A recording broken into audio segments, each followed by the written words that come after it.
بسم الله الرحمن الرحيم. الحمد لله رب العالمين والعاقبة للمتقين والصلاة والسلام على سيد الأنبياء والمرسلين سيدنا وحبيبنا وحبيب رب العالمين محمد وعلى آله وأصحابه ومن هدى بهديه إلى يوم الدين.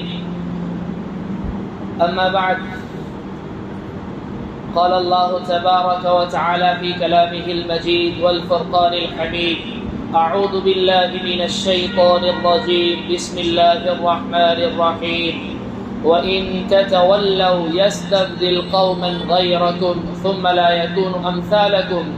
وقال الله تبارك وتعالى: إن الله لا يغير ما بقوم حتى يغيروا ما بأنفسهم.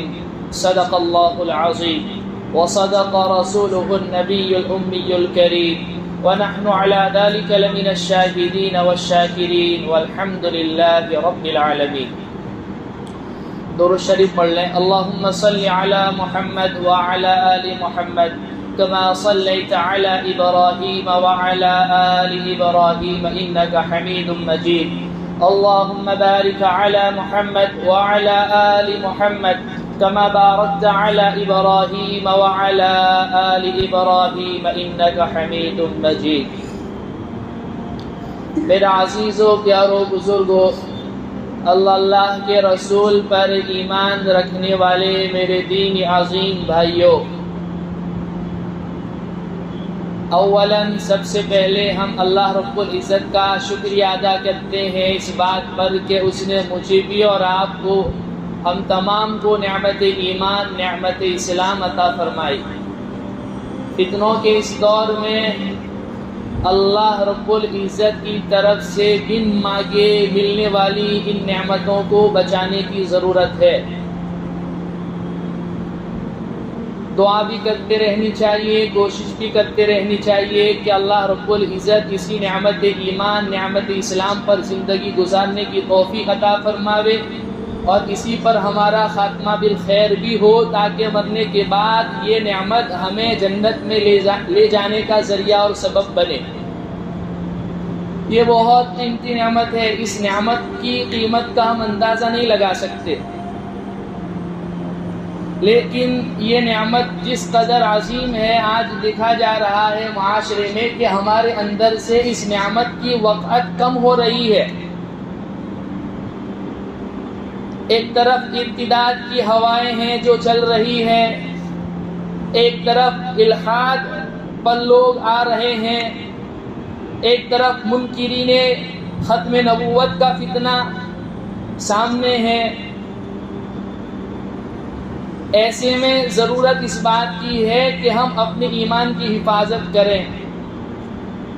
ابھی چند دن قبل مفتی یاسین ندیم واجدی صاحب نے UK انگلینڈ کے 3 بچوں کی کارگزاری بتلائی، اور وہ بھی کون سے بچے جو مدرسے میں پڑھے ہوئے ہیں، جو حافظ ہیں، جو عالم بھی ہیں.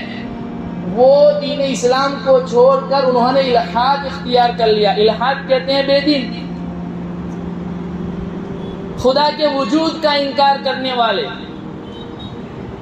اور پھر آگے حضرت نے لکھا کہ مدرسے والوں کو اس بات کی توجہ دینے کی ضرورت ہے کہ رد الحاد پر بچوں کو تیار کریں. کہیں ایسا نہ ہو کہ عوام کو چھوڑ کر ہمارے مدرسے میں پڑھنے والے بچوں کو ہمیں واپس لانے کی محنت کرنی پڑے. اس قدر پرفتن دور میں ہم جی رہے ہیں. ہم اللہ رب العزت کی طرف سے ملنے والی اس نعمت کی قدر کریں. عزیز و پیارو، یہی نعمت ہے جو ہمیں اللہ کے دربار میں سرخرو کرائے گی.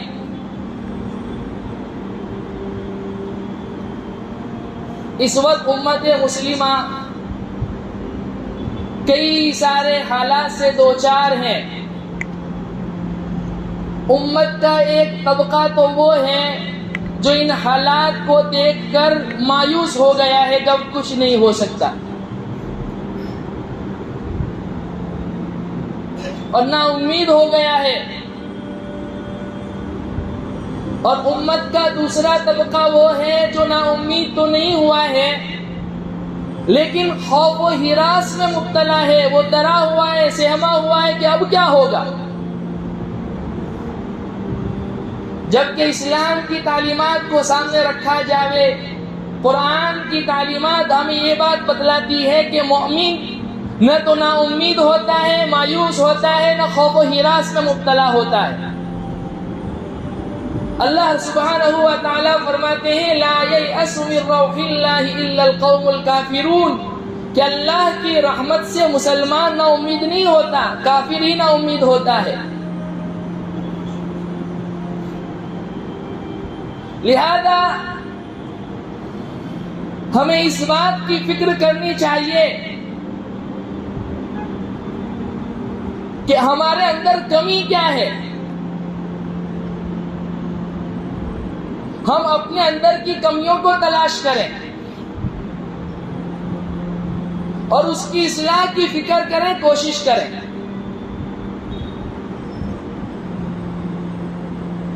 اور مومن خوف و ہراس میں بھی مبتلا نہیں ہوتا ہے۔ غزوہ احد کی تفصیلات سیرت النبی کے عنوان سے جب باتیں چل رہی تھی، سن ہجری 3 کے واقعات میں غزوہ احد کے پس منظر میں یہ تفصیلات بھی بتلائی تھی کہ مسلمان جب غزوہ احد سے فارغ ہوئے اور مدینہ واپس آئے تو مشرکین مکہ نے مسلمانوں کو خوف و ہراس میں مبتلا کرنے کے لیے یہ غلط افواہ پھیلائی اور ان تک پہنچوائی کہ ہم ایک بڑے لشکر لے کر آپ پر پھر حملہ کرنے کے لیے آ رہے ہیں۔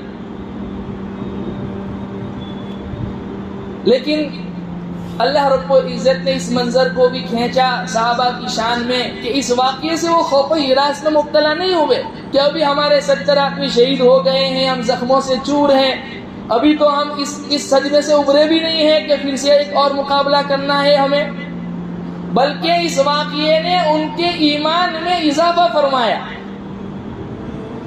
اور اللہ رب العزت نے قرآن کریم میں ان کی تعریف فرمائی۔ اس سے پتہ چلتا ہے کہ مومن مایوس بھی نہیں ہوتا ہے اور خوف و ہراس میں بھی مبتلا نہیں ہوتا ہے۔ ہم اس ایک اللہ کو ماننے والی قوم ہیں جس اللہ کے قبضے قدرت میں عزت دینا بھی ہے، سلطنت دینا بھی ہے، سلطنت چھیننا بھی ہے، اور ہمارا یہ عقیدہ ہے کہ اللہ رب العزت سے ہر شے ہوتی ہے، کسی سے کوئی چیز نہیں ہوتی۔ درخت کا ایک پتا بھی اللہ کی مرضی کے بغیر نہیں گرتا، آسمان سے ایک بارش کا قطرہ اللہ کی مرضی کے بغیر نہیں ٹپکتا۔ یہ ہمارا عقیدہ ہے۔ تو پھر ہمیں خوف و ہراس میں مبتلا ہونے کی، نا امید ہونے کی چندہ ضرورت نہیں ہے، بشرطے کہ ہم اللہ رب العزت پر ایسا توکل کریں، اللہ کی ذات پر ایسا یقین کریں جیسا یقین کرنے کا اللہ رب العزت کی ذات پر ہمارا حق ہے۔ بلکہ حدیث قدسی میں اللہ سبحانہ و تعالیٰ فرماتے ہیں لو انتم تتوکلون علی اللہ حق توکلہ، اگر تم اللہ پر ایسا بھروسہ کرو جیسا کہ اس پر بھروسہ کرنے کا حق ہے، ایسا یقین کرو جیسا یقین کرنے کا اللہ رب العزت کی ذات پر آپ کو حق ہے، تو اللہ تمہیں ایسے غذا دے جیسے پرندوں کو غذا دیتے ہیں۔ دیکھتے نہیں صبح شام، صبح کو وہ خالی پیٹ نکلتے ہیں اور شام کو بھر پیٹ واپس لوٹتے ہیں۔ اس لیے نا امید ہونے کی ضرورت نہیں ہے، خوف و ہراس کا مبتلا ہونے کی ضرورت نہیں ہے۔ حالات کتنے بھی بگڑ جاویں اور مصیبتوں کے پہاڑ ہی کیوں نہ آ جاویں، لیکن ہم اللہ رب العزت پر کامل یقین رکھیں کہ حالات کو لانے والی ذات بھی اللہ سبحانہ و تعالیٰ کی ہے، اور حالات کو ختم کرنے والی ذات اور ان حالات سے نجات دینے والی ذات بھی اللہ سبحانہ و تعالیٰ کی ہے۔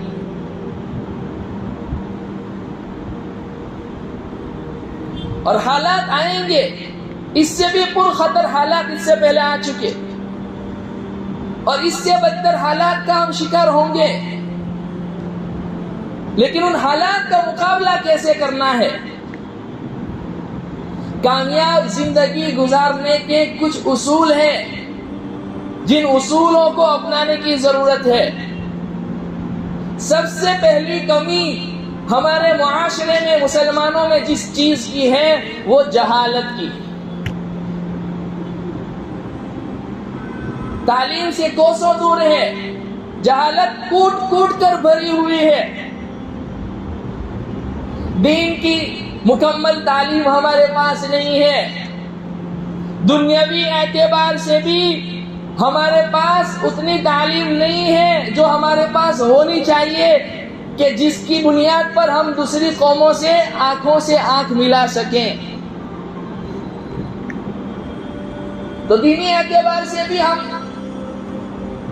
تعلیم کے میدان میں کورے ہیں اور دنیاوی اعتبار سے بھی تعلیم کے میدان میں کورے ہیں. ایک شاعر گزرا ہے، میں نام بھول گیا، وہ فرماتے ہیں الجہل یخلق الاعاجب. جہالت ایسی چیز ہے جو نئی نئی چیزیں پیدا کرتی ہے، اور جو جاہل ہے نا اس کو کسی دشمن کی ضرورت نہیں ہے، اس کی جہالت ہی خود اس کی دشمنی کے لیے کافی ہے. اس لیے ضرورت اس بات کی ہے کہ ہم اپنے اندر تعلیم کے تعلق سے اویئرنیس پیدا کریں، تعلیمی حلقوں میں ہم آگے بڑھیں. لیکن 21ویں صدی جس میں ہم جی رہے ہیں، اس وقت ہمارا جو مسئلہ ہے وہ بڑا سنجیدہ ہے، بڑا پیچیدہ ہے. آج سے تقریباً 200 سال پہلے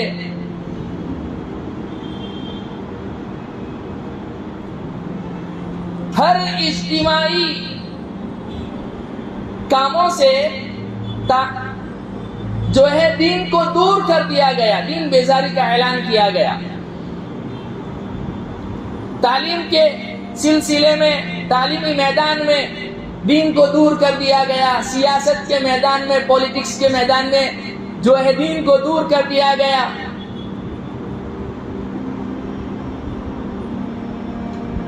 ٹیکنالوجی کے اعتبار سے، سائنس کے اعتبار سے تو ہم نے ترقی کی، لیکن اخلاقی اعتبار سے آج سب سے زیادہ گرے ہوئے ہم ہیں. انسانیت ہمارے اندر سے ختم ہو گئی. یہی وجہ ہے کہ اب آج کل یونیورسٹیاں جو ہیں وہ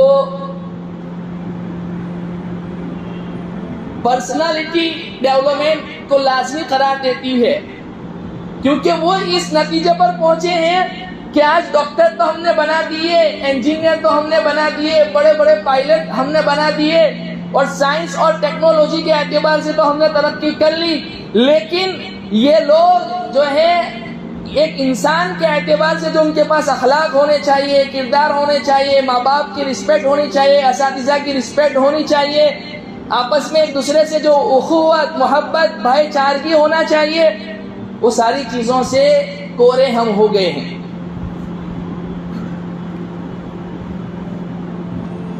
دیکھیے، سائنس اور ٹیکنالوجی سے آپ جسموں پر تو حکومت کر سکتے ہیں لیکن دلوں پر حکومت نہیں کر سکتے. دلوں پر حکومت کرنے کے لیے کیا چیز ہے؟ اعلی اخلاق ہے، اعلی کردار ہے، اچھے معاملات ہے، اچھی معاشرت ہے. ریولیوشن آتا ہے، انقلاب آتا ہے، ہر زمانے میں آتا ہے، لیکن جو انقلاب خیر اللہ کے حبیب پاک صلی اللہ علیہ وسلم لے کر آئے، ایسا انقلاب نہ آ سکتا ہے نہ آئے گا.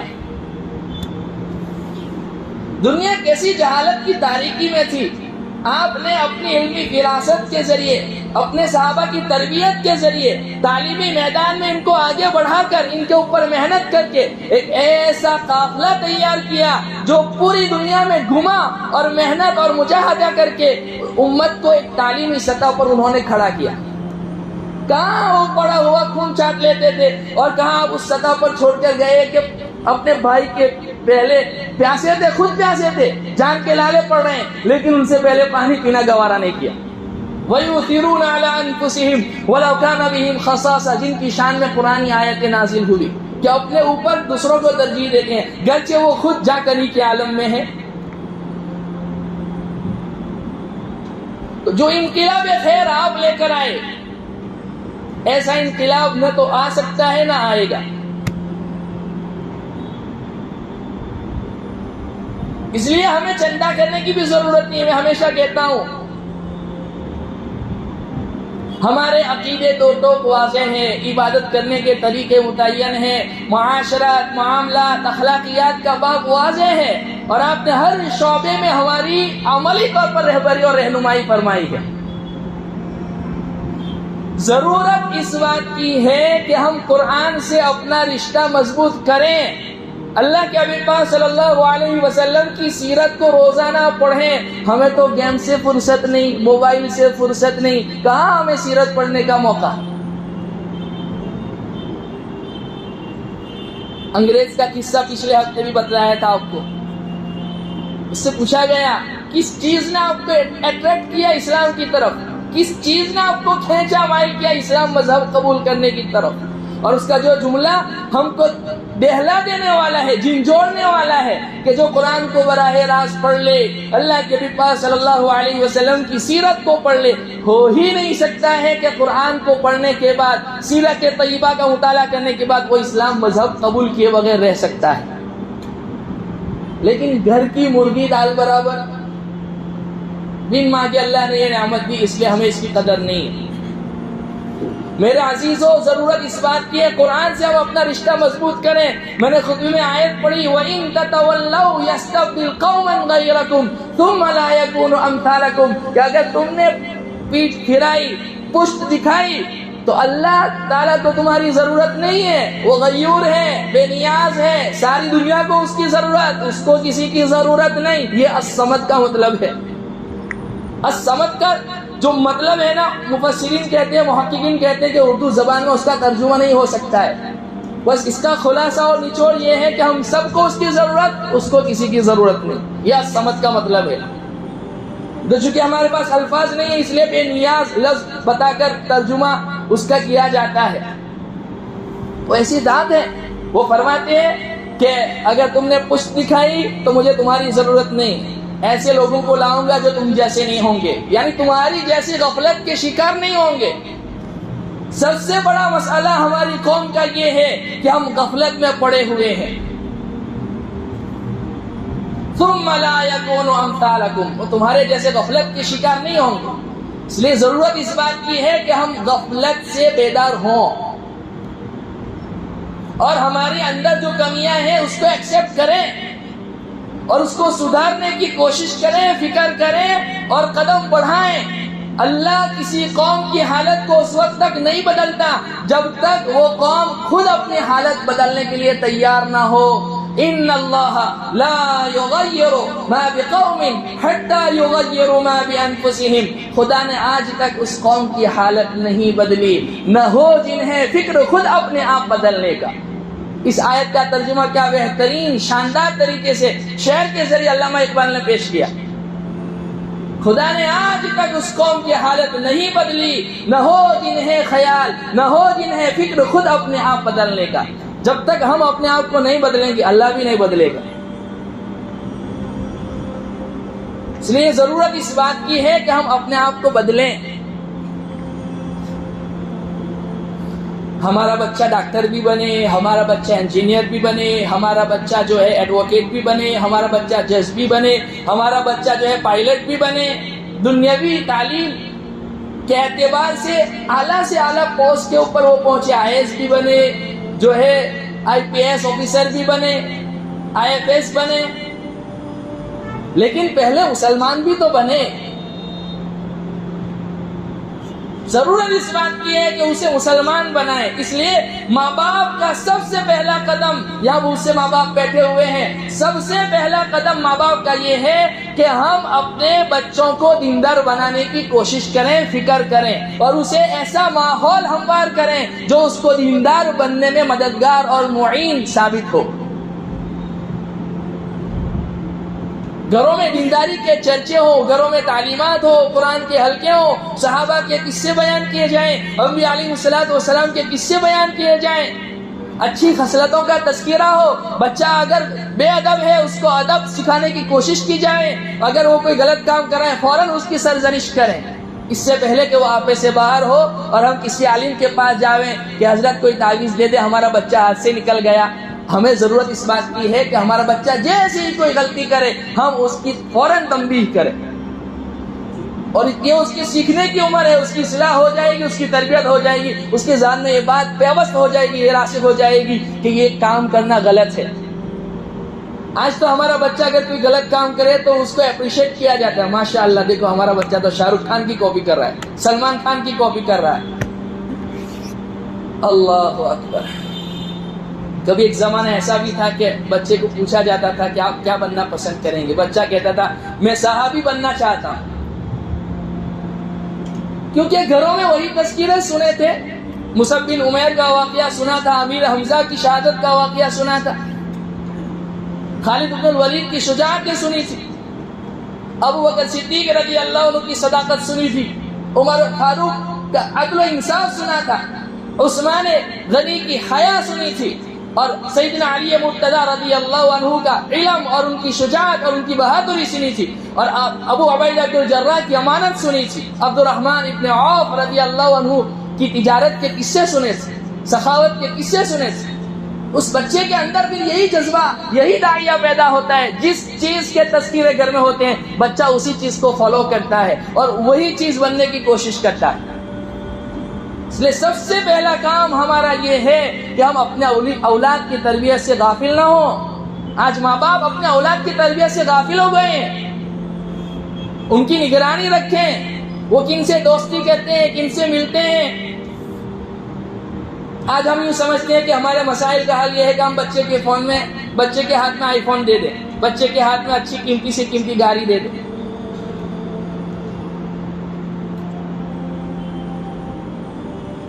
ٹیکنالوجی اور ہم ایک کتاب ہے، ہر ماں باپ کو پڑھنی چاہیے،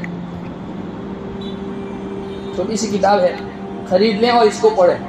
میں اس کی 2 باتیں صرف نقل کرتا ہوں۔ اس کے جو مصنف ہیں انہوں نے یہ بات لکھی کہ جس معاشرے میں ہم جی رہے ہیں اس معاشرے کی سب سے بڑی خرابی یہ ہے کہ ہم آپس میں ایک ساتھ بیٹھے ہوئے ہیں پھر بھی ہم تنہا ہیں، ہر شخص موبائل میں لگا ہوا ہے، کوئی واٹس ایپ پر، کوئی فیس بک پر، کوئی ٹویٹر پر، کوئی انسٹاگرام پر۔ دیکھنے میں تو یوں محسوس ہوتا ہے کہ بھائی سب آپس میں بیٹھے ہوئے ہیں، ماں باپ بچے آپس میں بیٹھے ہوئے ہیں، بچے ماں باپ کی محبت کے محتاج، ماں باپ اس بات کے محتاج کہ میرا بچہ موبائل سے نکل کر میری بات ہی کم سے کم سن لیں، مجھ سے ملاقات ہی کر لیں۔ اور کہتے کیا ہے کہ ہم جو ہے بہت بیزی ہو گئے، ہم ٹیکنالوجی کے زمانے میں جی رہے ہیں۔ اور وہ مصنف لکھ رہے ہیں کہ اسمارٹ فون تو ہمارے ہاتھ میں آ گیا، لیکن اسمارٹ فون آنے سے پہلے جو ہم خود اسمارٹ تھے، اسمارٹ فون ہمارے ہاتھ میں آنے کے بعد ہم خود بیوقوف بن گئے، ہم خود بیوقوف بن گئے۔ یہ تو ہماری ضرورت کے لیے تھا، ہونا تو یہ چاہیے تھا کہ یہ ہمارے قبضے کنٹرول میں رہیں، لیکن اس نے ہمیں کنٹرول کیا ہوا ہے۔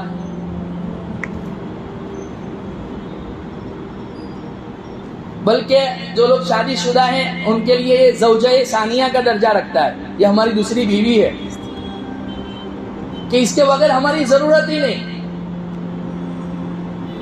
نماز کے بعد فوراً موبائل، جیسے جبرائیل امین کوئی وحی لے کر آئے ہوں، نماز میں دل نہیں لگتا موبائل کی وجہ سے۔ اس وقت کا سب سے بڑا فتنہ ہے جس سے ہمیں خود بھی بچنے کی ضرورت ہے، ہمارے بچوں کو بھی بچانے کی ضرورت ہے۔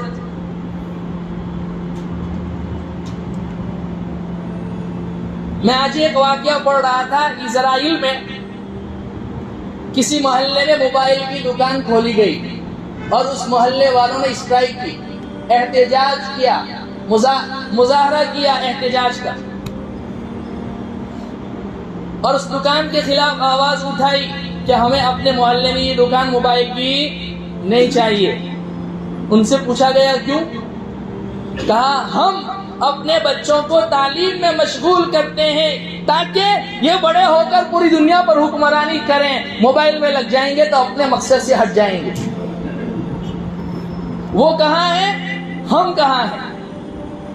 ہمارے کتنے بچے ہیں جو IPS بن رہے ہیں، کتنے بچے ہیں جو IAS بن رہے ہیں، کتنے بچے ہیں جو ڈاکٹر بن رہے ہیں، کتنے بچے ہیں جو انجینئر بن رہے ہیں، کتنے بچے ہیں جو ایڈوکیٹ ہیں اچھے ماشاءاللہ، جن کی طرف ہاتھ انگلی اٹھا کر ہم بتا سکیں کہ یہ ہمارا بچہ ہے۔ تعلیمی میدان میں ہم کورے ہیں، اور ماشاءاللہ موبائل میں ٹیکنالوجی میں ہمارا بچہ ایک سے بڑھ کے ایک. اور آج کی ہماری جو نوجوان نسل ہے یہ گیم میں مبتلا ہو گئی ہے. کیرلا کے ایک ہندو غیر مسلم نے ایک بہت اچھا مضمون لکھا. انہوں نے یہ بات لکھی کہ اگر معاشرے میں اچھائیاں لانی ہے تو اسلام کے جو رولز ریگولیشن ہیں اس کو فالو اگر کیا جاوے تو معاشرہ صحیح اور درست ہو سکتا ہے. کہا اس وقت پورے عالم میں 2300 کروڑ ڈالر 19 لاکھ کروڑ روپئے صرف اور صرف اس بات پر خرچ کیے جا رہے ہیں کہ انسانی معاشرے کو تباہ کیا جائے، برباد کیا جائے، ہلاک کیا جائے. ایسی ایسی کمپنیاں وجود میں لائی جا رہی ہیں. 50 بلین کمپنیاں صرف گیم کے ذریعے کما رہی ہیں، گیم کے ذریعے. اور ہم کیا سمجھتے ہیں یہ تو بس ایسے ہی ہے تھوڑا سا. اور بڑی بڑی سیلیبریٹیز کو جو ہے نا اس کے لیے خریدا جاتا ہے. ہماری سیلیبریٹیز بھی اللہ خیر کرے، گوروں میں آج بھی اچھے لوگ ہیں، غلط چیز کو پروموٹ نہیں کرتے چاہے انہیں کتنا بھی پیسہ دیا جائے. اور ہمارے نوجوان ان کے پیچھے لٹکو ہے، دیوانے ہیں، جنہیں ہماری ذرہ برابر فکر نہیں، جو ہماری صحت کے بھی ضامن نہیں، جو آ کے ہمیں انوائٹ کر رہے ہیں، دعوتیں دے رہے ہیں ایسی ایسی گیمیں کھیلو، رمی ہے یا پھر بعد میں دوسری سب ساری چیزیں. آپ دیکھیں نا یوٹیوب چلائیں یا کچھ بھی چلائیں فوراً گیم وغیرہ کی ایڈورٹائز آتی ہے. اور وہ کھیل جس میں نہ دنیا کا فائدہ ہو نہ آخرت کا فائدہ ہو، یہ ہمیں تباہ اور برباد کر دے گا. ہمارا معاشرہ کہاں جا رہا ہے، ہمارے بچے کہاں جا رہے ہیں؟ ضرورت اس بات کی ہے ہم اپنے بچوں کی نگرانی کریں. 20-25 سال تک تو بچے کو جب تک اس کا کیریئر بن نہیں جاتا، یعنی کسی مقام پر پہنچ نہیں جاتا، ڈاکٹر نہیں بن جاتا جو اس کا ہدف ہے، ایڈوکیٹ نہیں بن جاتا، انجینئر نہیں بن جاتا، اس وقت گاڑی کی کیا ضرورت ہے، موبائل کی کیا ضرورت ہے؟ ارے بھائیو، ایک وقت آئے گا جب تمہارے پاس بڑی بڑی گاڑیاں تمہیں لینے کے لیے آئے گی، لوگ تمہیں گفٹ کریں گے، ہدیہ کریں گے. اپنے آپ کو اس مقام تک پہنچاؤ تو صحیح. یہ بننے کی عمر ہے، یہ بگڑنے کی عمر نہیں ہے. اسی میں انسان بنتا بھی ہے، بگڑتا بھی ہے. اس لیے اسی وقت سب سے زیادہ ضرورت ہے کہ ہم اسٹرکٹلی اپنے اولاد کی نگرانی کریں. آج تو جب ماں باپ سے کہا جاتا ہے تو کہتے ہیں کہ ٹیکنالوجی کے زمانے میں ہے، آج تو جو ہے آزادی ہے، کیا کریں، مفتی صاحب کہاں قید کر کے رکھیں. یہ ہم نے ہتھیار ڈال دیے. اپنے اولاد کو اپنا دوست بناؤ. وہ کیوں کسی اور کو دوست بنائیں؟ باہر وہ کیوں جائیں؟ لیکن ہم گھروں میں ظالم بن کے رہتے ہیں، مسلط ہو جاتے ہیں ان کے اوپر. وہ بچے جو ہے ان سے کٹ جاتے ہیں، ہٹ جاتے ہیں. اور گھر میں بھی اس وقت آتے ہیں جب ہم نہیں رہتے ہیں. انہیں پورا شیڈیول ہمارا پتا ہوتا ہے، ابا کب گھر میں آتے ہیں، کب جاتے ہیں. تو ایک بات تو انہوں نے یہ لکھی کہ اس معاشرے کی سب سے بڑی خرابی یہ ہے کہ آپس میں بیٹھے ہوئے ہیں لیکن پھر بھی ہم تنہا ہیں. دوسری بات انہوں نے یہ لکھی کہ سائنس اور ٹیکنالوجی کے ذریعے ہماری نگرانی ہو رہی ہے. یہ لائک کرنے کی جو سسٹم ہے، ہم یوں سمجھتے ہیں کہ جو ہے ہمیں لائک کر دیا جائے، سبسکرائب کر دیا جائے. دیکھیے جو لوگ یوٹیوب چلاتے ہیں، چونکہ مجھے بھی اس کا تجربہ ہے، ہم جن کا بیان زیادہ سنتے ہیں، جن کو زیادہ سنتے ہیں، جب بھی آپ یوٹیوب کھولتے ہیں تو انہی کے پروگرام آتے ہیں. کہ جب آپ زیادہ جس چیز کو لائک کریں گے نا، وہ انٹرنیٹ کے ذریعے آپ کی مینٹالٹی کو پڑھ رہے ہیں کہ انہیں کس چیز میں انٹرسٹ ہے. آپ کو وہی چیزیں آپ کے سامنے رکھیں گے تاکہ آپ اسی میں جو ہے ڈوب کر اپنی زندگی گزار دو اور تباہ اور برباد ہو جاؤ. لیکن بک رہا ہوں جنوں میں کیا کیا، کچھ تو سمجھے خدا کرے کوئی.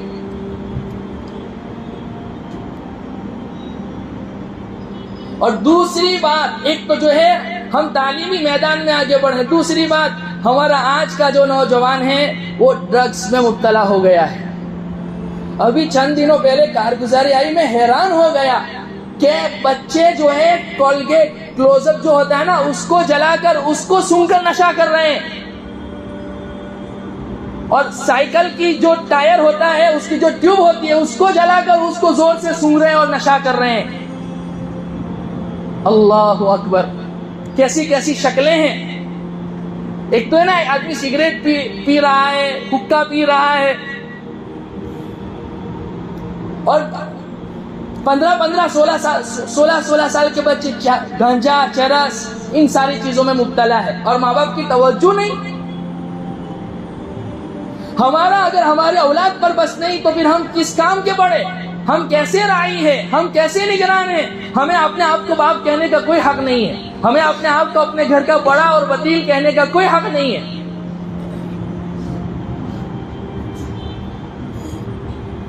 جبکہ آپ نے فرمایا یہ ام الخبائث ہے، ساری برائیوں کی جڑ ہے نشہ کرنا. اس لیے آپ نے فرمایا ہر وہ چیز جو نشہ لاوے، چاہے وہ تھوڑی ہو زیادہ ہو، وہ حرام ہے. اب کیا آپ کا ذہن ہوگا، کیا آپ کی فراست ہوگی، کیا اللہ رب العزت نے آپ علیہ الصلوۃ والسلام کو علوم عطا فرمائے؟ یعنی وہ نشے جو اس وقت رائج تھے وہ بھی، اور جو قیامت تک آتے رہیں گے، ان تمام چیزوں کا آپ نے اس حدیث میں داخل اور شامل کر دیا. ہر قسم کا نشہ حرام ہے. تیسری چیز،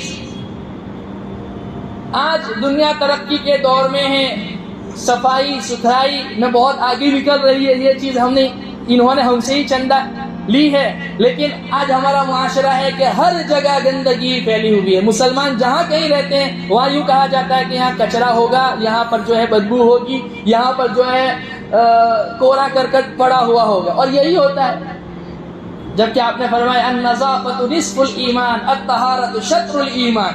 نظافت پاکی آدھا ایمان ہے، صفائی ستھرائی آدھا ایمان ہے، آدھا دین ہے. اور ہمارے معاشرے میں سب سے زیادہ گندگی ملے گی، سب سے زیادہ بدبو ملے گی. صفائی ستھرائی کا اہتمام. دوسرا، اپنی اولاد میں جو لڑکے ہیں لڑکیاں ہیں ان کے لیے آپ پہلے سے فیلڈ متعین کریں. لڑکے کو کیا بنانا ہے، لڑکی کو کیا بنانا ہے. کسی نے مضمون بہت اچھا لکھا تھا کہ مغربی دنیا نے، مغربی تہذیب و ثقافت نے مرد اور عورت کو کمپٹیشن میں اتار دیا ہے. دیکھیں نا، مرد عورت بننے کی کوشش کر رہا ہے اور عورت مرد بننے کی کوشش کر رہی. جبکہ اسلام نے ہمیں جو چیز دی وہ کیا دی؟ کوپریشن. دونوں ساتھ میں مل کر ایک دوسرے کا ساتھ سہکار کے ساتھ کام کریں. کوپریشن کا تصور اسلام نے ہمیں دیا ہے. عورت یوں سمجھے میرے ذمہ میں کیا خدمت ہے جو میں اسلام کے لائق کر سکتی ہوں. مرد یہ سمجھے، یہ سوچے، پہلے سے ڈیسائیڈ کریں کہ میں اسلام کے لیے کیا خدمات دے سکتا ہوں. آج تو ہمارے بچوں کا تو ہدف ہی متعین نہیں ہے. دوسرے بچوں کو دیکھو، دوسری کمیونٹی کے بچے، پہلے سے ان کا ہدف متعین ہے. اور ہمارا بچہ 12 سائنس بھی پورا کر لے، اسے پوچھ رہے تمہارا ہدف کیا ہے تو بولتا ہے ابھی تک پتہ نہیں، میں کنفیوز ہوں. یہ بچہ کیا آگے بڑھے گا جسے اپنا ہدف ہی پتہ نہیں، جسے اپنا نشانہ ہی نہیں پتہ ہے کہ مجھے کہاں چلنا ہے، کہاں جانا ہے. ان کے بچے دیکھو، ان کے ہاتھ میں اسمارٹ فون ہے، یہ ایسے رات ہماری طرح گھومتے رہتے ہیں. کیا ان میں یہ برائیاں ہیں؟ جو ایسا نہیں کہتا ہوں کہ نہیں ہے کر کے، لیکن ریشو تو کم سے کم ہے ہم سے زیادہ.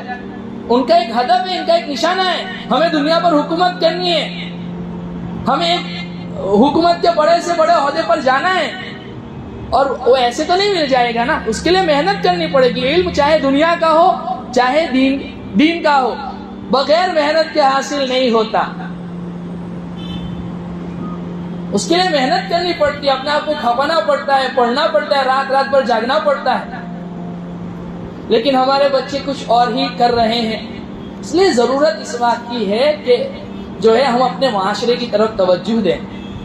ہمارا معاشرہ آج جو ہے بے حیائی کی طرف گامزن ہے، ان پڑھ ہے، جاہل ہے. لوگ مثالیں دیتے ہیں، لوگ ہمارے بارے میں باتیں کرتے ہیں. یہ مسلمان کمیونٹی، یعنی کہ پہلی بات تو ان میں اتحاد نہیں، اتفاق نہیں، ایک دوسرے کی ٹانگیں کھینچنے میں سب سے آگے. یہ بریلوی یہ مسئلے ہیں کہ ہم یہ بحثیں کریں ممبر پر بیٹھ کے کہ امام کے پیچھے سورہ فاتحہ پڑھنی چاہیے کہ نہیں پڑھنی چاہیے.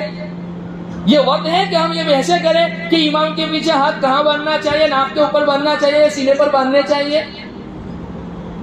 اور یہ وقت ہے کہ ہم دیوبندی، سنی، بریلوی، تبلیغی یہ سب کرتے پھرے. ساری باطل طاقتیں ہمیں کھا جانے کو ہے اور ہمیں مٹانے کو ہے. روزانہ ان کی پلاننگ ہو رہی، میٹنگ ہو رہی ہے، اور ہم اس چکر میں پڑے اس کے پیچھے نماز نہیں ہوتی، اس کا ذبیح حلال نہیں، اس کے پیچھے جو یہ نکاح پڑا ہے تو نکاح نہیں ہوتا. کیا ہے؟ اس لیے میں تو کہتا ہوں کہ یہ امت مجھے لگتا ہے کہ شاید حضرت مہدی کے جنگ کے تلے ہی جمع ہوگی. ٹھیک ہے، تمہارے اپنے مسائل اپنی جگہ پر، تمہارے اختلاف اپنی جگہ پر، لیکن جن مسائل میں تم ایک ہو سکتے ہو وہاں پر تو ایک ہو جاؤ. کب تک لڑتے رہیں گے؟ کب تک ایک دوسرے کی ٹانگیں کھینچتے رہیں گے؟ ہر قسم کی برائی ہمارے اندر ہے. 2 نمبر یا مال 1 نمبر بتا کر بیچتے ہیں اور ایسی کاپی کرتے ہیں کہ جب تک لیب میں وہ چیز ٹیسٹ نہ کرائی جائے تب تک پتہ بھی نہیں چلتا. اصل اور نقل کو ساتھ میں رکھا جائے تو کوئی بھی انسان دھوکہ کھا سکتا ہے. یہ ہماری قوم کا حال ہے. اس لیے ضرورت اس بات کی ہے کہ ہم اپنے اندر کی کمیاں محسوس کریں. عزیز، صحیح کہہ رہا ہوں کہ غلط کیا؟ اور ان غلطیوں کی اصلاح کی ہم کوشش کریں، فکر کریں، آگے بڑھیں. نہیں تو وہ مصنف کہہ رہے ہیں کہ اگر اس چیز کی فکر نہ کی گئی تو یہ معاشرہ جو تباہ اور برباد ہو جائے گا، اور اسے تباہی اور بربادی سے کوئی بچا نہیں سکتا. اپنے اندر اویئرنیس لانے کی ضرورت ہے، بیداری لانے کی ضرورت ہے. ماں باپ اپنی ذمہ داری سمجھیں، اولاد اپنی ذمہ داری سمجھیں، قوم کے جو بڑے حضرات ہیں وہ اپنی ذمہ داری سمجھیں، سوسائٹی، معاشرے کے جو لوگ بڑے سمجھے جاتے ہیں وہ اپنی ذمہ داری سمجھیں، اپنی ذمہ داری کا کام کریں. تو انشاءاللہ تعالیٰ اللہ رب العزت کی ذات سے امید ہے کہ ہمارے معاشرے میں اصلاح ہوگی اور یہ بگاڑ جو ہمارے اندر چل رہا ہے وہ انشاءاللہ تعالیٰ ختم ہو جائے گا. اور فتنے کی اس دور میں سب سے بڑی ضرورت ہماری یہ ہے کہ ہم اپنی ایمان کی حفاظت کریں. جیسا کہ میں نے بتلایا، مدرسے کے بچے، وہ بھی حافظ، عالم، وہ خدا کے وجود کا انکار کر رہے ہیں 10 سال پڑھنے کے بعد، 12 سال پڑھنے کے بعد. تو عام آدمی کا تو سوال ہی کہاں پیدا ہوتا ہے؟ وہ تو بیچارہ کہاں کھڑا ہے؟ آج یہ ملحدین سوشل میڈیا کے ذریعے اپنی بات ہر جگہ پہنچا رہے ہیں، اور ہمارے بچے کہاں ہیں؟ اللہ کی طرف سے ملنے والی یہ عظیم الشان نعمت کہیں ایسا نہ ہو کہ مرنے سے پہلے ہم سے چھین لی جائے. اگر ہم نے اپنے بچوں کی آج فکر نہیں کی اور انہیں ان چیزوں سے نہیں بچائی، اللہ کی قسم اپنی ایک نسل نہیں، اپنی نسلوں کو ہم تباہ کر رہے ہیں، برباد کر رہے ہیں. اپنی نسلوں کو تباہ اور برباد کرنے سے خدا را بچا لیجئے. ضرورت اس بات کی ہے کہ ان کے ساتھ بیٹھیے، انہیں وقت دیجیے، ان سے محبت کیجیے، انہیں اس قابل بنائیے کہ وہ اپنی ہر چیز آپ سے شیئر کر سکیں. ہمارے والد صاحب ہمیشہ ایک بات کہتے ہیں، بچوں کے ساتھ ایسے رہو جیسے کہ وہ آپ کے دوست ہوں. کوئی غلط بھی چیز کرے تو آپ سے شیئر کر دے. ان کے اوپر مسلط نہیں ہونا ہے. اس کا مطلب یہ بھی نہیں کہ فری ہو جانا ہے، بلکہ انہیں ڈر بھی محسوس ہو، غلط چیز کا احساس انہیں ہو کہ میں یہ غلط چیز کروں گا تو گھر میں سرزنش ہوگی، پکڑ ہوگی، پوچھ ہوگی، یہ چیز میرے لیے اچھی نہیں ہے. اس وقت سب سے بڑی ضرورت ہماری یہ ہے کہ ہم اپنے اولاد کی نگرانی کریں، عملی طور پر ہتھیار نہ ڈال دیں، قرآن سے ان کا رشتہ مضبوط کرائیں، اللہ کے نبی پاک صلی اللہ علیہ وسلم کی سیرت سے ان کا رشتہ مضبوط کرائیں. مسلمانوں کے اوپر جتنے بھی حالات ہیں ان تمام حالات کا حل 3 چیزیں ہیں. ایک قرآن سے رشتہ مضبوط ہو، دوسرا اللہ کے نبی پاک صلی اللہ علیہ وسلم کی سیرت سے مضبوط ہو رشتہ، اور تیسرا مساجد کی آبادی، مساجد سے ہمارا کنیکشن مضبوط ہو. انشاءاللہ تعالیٰ یہ چیزیں ہو گئی تو ساری خرابیاں انشاءاللہ تعالیٰ دور ہو جائے گی. اللہ رب العزت مجھے بھی عمل کی توفیق عطا فرماوے، ہم تمام لوگوں کو بھی عمل کی توفیق عطا فرماوے. جو گائیڈ لائنز یہاں سے دی جاتی ہے، ہدایت دی جاتی ہے، اصل میں دیکھیے مجمع کا جمع ہو جانا یہ کیا ہے؟ کامیابی کی علامت نہیں ہے. ٹھیک ہے، جوش ہے، جذبہ ہے، محبت میں آپ آ رہے ہیں، لیکن اصل میں یہ مجمع اور یہ بیان کامیاب تب ہے جب ہمیں ملنے والی ہدایت کو ہم عملی جامہ پہنائیں، اس پر عمل کریں اور اپنی زندگی میں لائیں گے انشاءاللہ. اللہ رب العزت ہم تمام کو کہنے سننے سے زیادہ عمل کی توفیق عطا فرماوے.